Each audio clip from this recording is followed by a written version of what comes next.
Parfois, j'ai du mal à comprendre certains politiciens congolais. Il arrive qu'on observe une personnalité publique pendant des années, qu'on les considère sérieuse et digne de sa confiance. Puis à un moment donné, cette même personne prend une position ou pose un acte qui reste perplexé. On se demande alors si elle défend réellement du peuple ou si d'autres motivations sont âgées.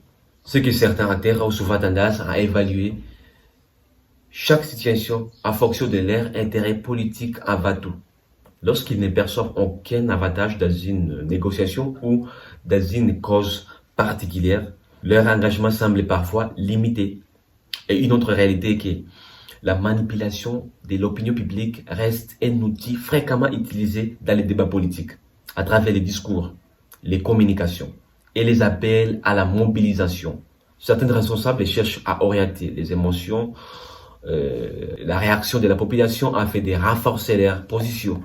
Malheureusement, certaines populations ne perçoivent pas toujours ces stratégies et se retrouvent souvent utilisées comme instruments dans des batailles politiques et qui ne répondent pas nécessairement à ces préoccupations quotidiennes. Lorsqu'on l'observe à l'Est, une question mérite d'être posée.